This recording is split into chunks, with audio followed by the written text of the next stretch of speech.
गरीब साध साध सब नेक हैं, आप अपनी ठोरे, जो सतलोक ले जाएंगे वो साधु कोई और।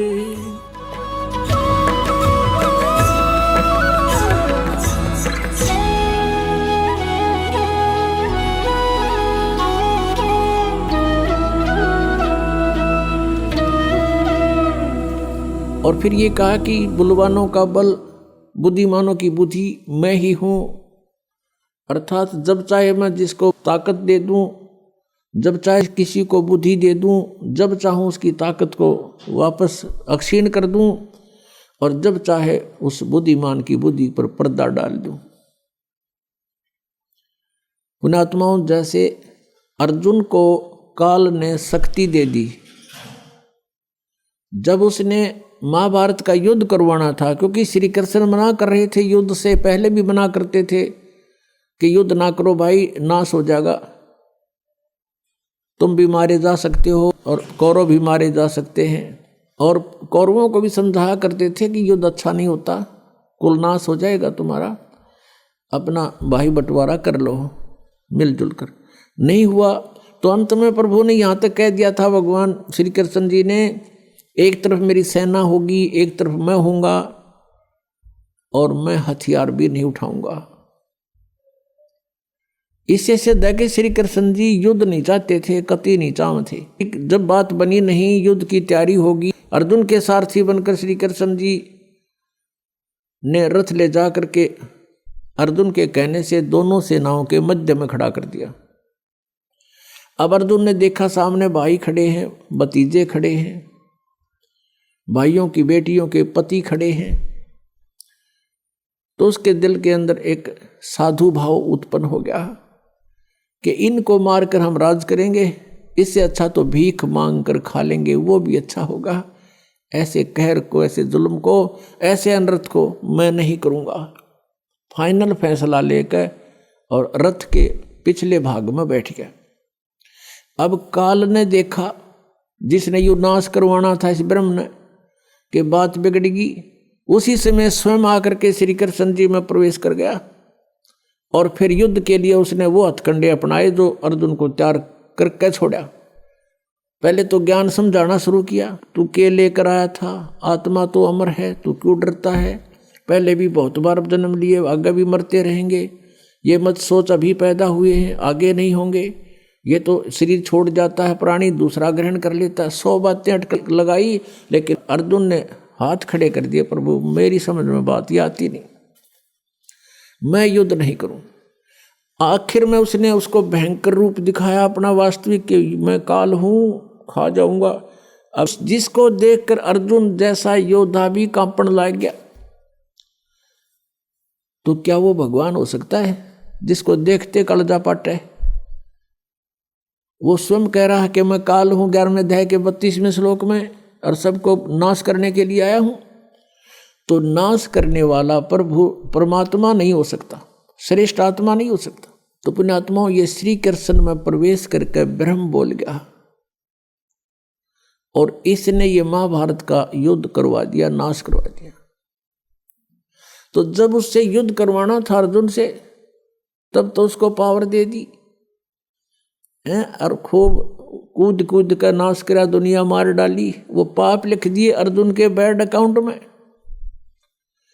फिर जब श्री कृष्ण जी का पूरा कुल नाश हो गया और श्री कृष्ण जी का भी वध कर दिया गया, विषाक्त तीर मार के एक शिकारी के द्वारा धोखे से लग गया। वो शिकारी कौन था? वो शिकारी था बाली वाली आत्मा, जो त्रेता युग में विष्णु जी श्री राम रूप में आए हुए थे।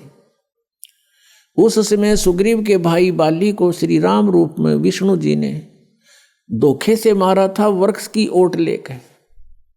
तब बाली ने कहा था कि तू अगर सूरवीर था तो सामने आता, और ऐसे तूने कायरता से मुझे मारा है, ये दंड तूने भोगना पड़ेगा, मेरा बदला देना होगा। उस समय फिर बुद्धि दे दी काल ने रामचंद्र जी को, कहा कि तेरा बदला दूंगा द्वापर युग में। वही विष्णु श्री कृष्ण रूप में आए। वो बाली वाली आत्मा एक शिकारी बना, शिकारी ने एक विषाक्त तीर बनवा लिया, जहर से बुझा हुआ, और श्री कृष्ण जी प्रभास क्षेत्र में एक पेड़ के नीचे लेटे हुए थे। वहां उसके पैर के तलवे में एक पद्म था। उस पद्म की बहुत चमक होती है, जैसे दिन के समय में 100 वाट का बल्ब जग रहा हो और उसकी टिमटिमाती सी रोशनी चमक दिखाई देती है। ऐसे वृक्ष के झुरमटों के बीच से उस शिकारी ने देखा कि कोई मृग बैठा है, लगता है उसकी आंखें चस रही है, और वो थे भगवान श्री कृष्ण जी के पैर में लगा हुआ पद्म। शिकारी ने आओ देखा ना ताव देखा, पत्तों के अंदर से निशाना साध दिया और उस तलवे पर ठोक दिया विषाक्त तीर, जिससे श्री कृष्ण जी का वध हुआ।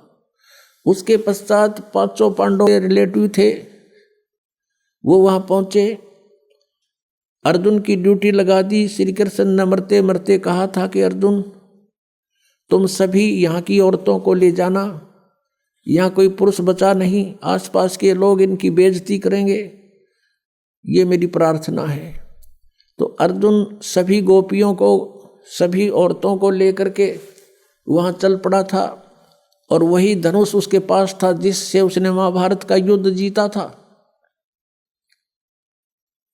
रास्ते के अंदर अर्जुन को भीलों ने घेर लिया, अर्जुन को पीटा और सारा धन लूट लिया, कुछ औरतों को भी साथ घसीट ले गए। अर्जुन खड़ा खड़ा देख रहा है और कांप रहा है, उसके हाथ से वो धनुष नहीं चल रहा है। अब जब वो सारा एपिसोड हो लिया, भील चले गए, तब अर्जुन कहता है कि ये कृष्ण हमारा दुश्मन था, रिलेटिव नहीं था, इसने हमारे साथ सदा धोखा किया। जब मैं युद्ध के मैदान में लड़ रहा था, मुझे इतनी शक्ति दे दी कि एक तीर से 20-20 मार देता था, और आज वही अर्जुन है, वही ये गांडीव धनुष है, आज ये मेरे से चल भी नहीं रहा। यहाँ परमात्मा कहते हैं, कबीर परमेश्वर जी, कि मूल लखनी मूर्खा गिनते हैं क्यों डार, तुम इसकी जड़ को नहीं पहचान रहे, इसका ये मूल कौन है, जड़ कौन है इन कुकर्मों की। तो भगवान श्री कृष्ण छलिया नहीं थे, ये काल सब खेल करवा रहा है। ये कहता है बलवानों का बल, बुद्धिमानों की बुद्धि मेरे हाथ में है, जब चाहे बल प्रदान कर दूं, जब चाहे मैं छीन लूं।